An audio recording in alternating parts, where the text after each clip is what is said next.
Well, it's indeed an absolute pleasure to welcome my friend President Widodo here to Australia. It is good to return the incredibly warm hospitality, Mr. President, that I received during my first visit to Indonesia, just 2 weeks after my election as Prime Minister. We didn't give you a ride on a bicycle today, but we did have a very nice and pleasant ride on this beautiful harbour here in Sydney. I was absolutely determined at that time to make sure that my first bilateral visit as Prime Minister was to Indonesia. And today our relationship shifts up another gear.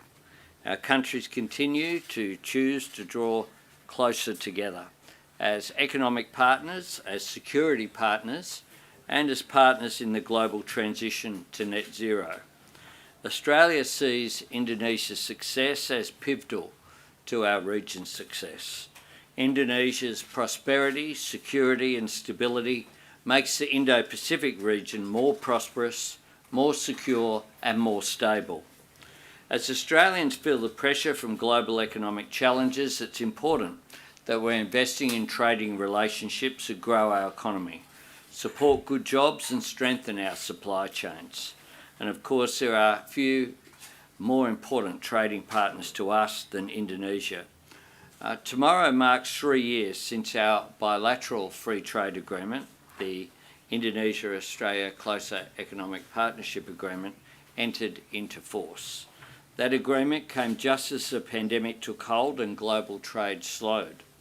Today, our two-way trade has fully recovered.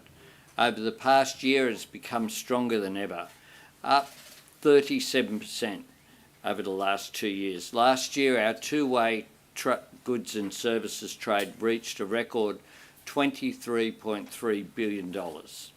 But there's so much more to do, which is why last year I committed to revitalising our trade and investment relationship by bringing institutional investors together and engaging senior Australian business leaders. And I'm pleased that a number of commercial deals across the health, mining and digital sectors have since been made. To support our expanding business and commercial links, Indonesians will gain access to an extended business visa from 3 to 5 years, and we will prioritise Indonesian e-passport holders to access our smart gates.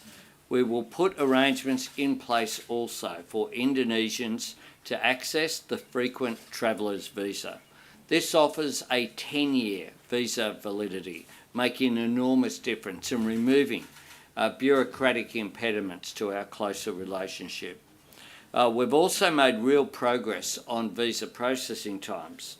The median time for Indonesian visitor visa applications has fallen from 60 days in June 2022 to just 7 days in May 2023, and the median processing time for a business visa is now just 3 days. Last year in Jakarta, I announced the $200 million Indonesia-Australia Climate and Infrastructure Partnerships Program. The President and I see real opportunity for both of our countries in the climate and energy transition. And today I announced that the first tranche of that funding, $50 million, will be used to invest in startups and small to medium enterprises focused on mutual benefit from Indonesia's energy transition and clean energy technology sectors. There is a lot that Australia can offer Indonesia and the region in the energy transition, including the global move towards electric vehicles. We are rich in all of the components and the expertise needed for renewable energy. The President and I welcomed growing cooperation in this area, including through the MOU that was signed between the WA Government and the Indonesian Chamber of Commerce and Industry. We are advancing cooperation and collaboration on this vital matter which provides an incredible opportunity for us going forward. President Widodo and I also discussed education links and agreed on a range of new initiatives to support professional mobility, upskill employees and build Australian-Indonesian literacy. Building on the success of Monash University's campus in Indonesia, I'm delighted to announce that Western Sydney University, Deakin University and Central Queensland University will soon join Monash to bring Australia's world-class tertiary education to Indonesian students and professionals. Finally, we talked about regional peace and security. Our bilateral security cooperation is of course underpinned by the Lombok Treaty. The President and I welcomed our Defence Ministers' agreement in February of this year to elevate our defence cooperation to a treaty-level agreement. And as I said at my keynote speech at the Shangri-La Dialogue in Singapore just last month, all countries in the region, large and small, have a collective responsibility to help keep the region peaceful. And Indonesia's contribution to regional security under the President's leadership has been central. President Widodo, your leadership of the G20 last year was exemplary. This year you are again playing a critical role as the chair of ASEAN, and as ever Australia stands ready to support Indonesia's priorities as chair. And on that note, I certainly look forward to welcoming you back to Australia next March when I will host the ASEAN Australia Special Summit.